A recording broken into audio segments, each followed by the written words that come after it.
You know, with the newest release of Kenji, of course the newest dashing brawler in this game, I feel like Mortis can finally retire. I mean, look at the guy. He's been through a lot, obviously, from the very beginning of the game. The hat removal and everything, and looking like this. And I don't know about that. All this stuff going on with Mortis. I feel like it's finally time for him to kind of rest, because now Kenji is here and we need to talk about him. So the offer is here, and he is, of course, one of the most hyped brawlers in the game because he is sick. He's a very cool brawler, and there's a lot to unpack here. And it's all about this offer right here. So today we're going to be discussing whether or not this is worth it here. And first and foremost, please comment down below what you think about this, okay? Because I want to know your opinion on this matter. But for now, let's kind of check out the rewards. So you have Kenji over here, and for like 25 bucks, you're getting Kenji, obviously. You get all these pins, which I don't know if you're going to be using all of them. I really doubt you will. So you have no reason to have all the pins for a specific brawler. But anyways, you have 80 gems, which are very useful indeed. You love to see it. You have the Fruit Samurai Kenji, and I really like this. As far as 30 gem skins go, this is peak, because you can consider this to have different animations, right? Because instead of the fish or sushi or whatever it was, yeah, it was sushi, you now have watermelon, which is so cool. I love that about this skin. It is a very well done skin. And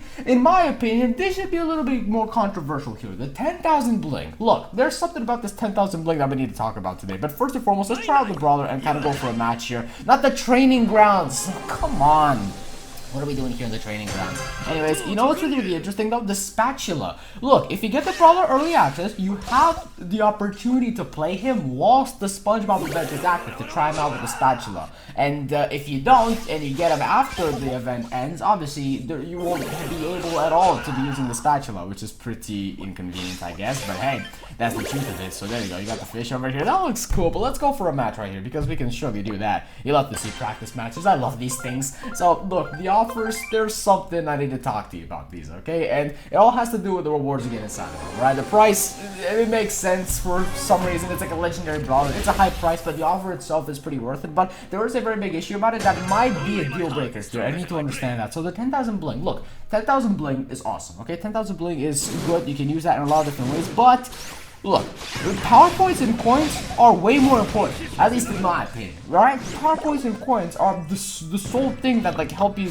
play this game properly and get a lot of trophies and upgrade brawlers and stuff. It's so essential, it's so important, and bling is definitely more, you know, kind of a fun thing, I suppose. It's not as important, you see, because I see way more players having just a truckload of bling and like no coins and power-ups either. So yeah, it happens, and it's so unfortunate, and I do not want them doing this. Another reason why this offer might not be that good is because, also keep in mind, this is not like the end right here or anything. There's still more to talk about. Like, another thing about this offer right here, you see, I kind of lost my train of thought. Anyways, is that you're missing the power points. Like, you're missing the power points, and whenever you get a new brawler here with one of these offers, what do you want to do with the brawler? Obviously, level them up, max them out. Of course, that's what you're supposed to do. When I got the Mo offer when he released, I managed to get him to power level 11, and that was really cool, and that was great. That's what you're trying to do with this, okay? That's what you're trying to do with these offers, to like max out the brawler really quickly as well. It's one of the big selling points of this as well. It's not just the brawler himself. But then again, it's just you don't have that luxury anymore. And I feel like in an offer like this, it's so much more important to just get those than bling. Because not only that, but you don't have a specific,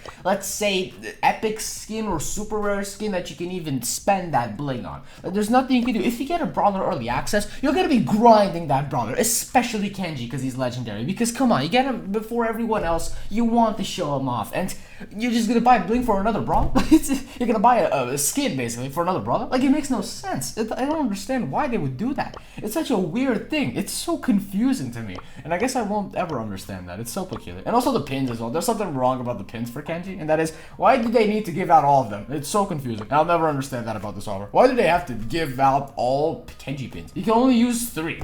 There's only 3 pins you could use. Why would you have all of them? Like, it's cool to collect them, I guess, but it's so no one can really see that, can they? They have to go on over to this section and see this as well. Like, no player is gonna see that. You can't really flex that all too much. So that's what I want to talk to you guys about the offer. In my opinion, I think this is kind of a 50-50, alright? If you already have good resources and you can max out the brawler once you get him, or at least level him up really high, because his star power and gadget are super good, by the way, then you could get this offer, and I feel like it'll be a pretty good option for you. But if you don't have all the upgrade materials, I'm not sure if this is such a good idea. I don't think it it is. So it's kind of a 50-50 here, and at the end of the day, it obviously relies on you, and of course, it's your choice whether or not you want to buy this or not, but this is just my opinion. In my personal opinion, I don't think it's that great. I'll give it like a 40% on how worth it is, if you want to like keep track of that, I suppose. So that's what I wanted to talk to you guys about today, and I'll catch you in the next one. So peace out, and bye-bye!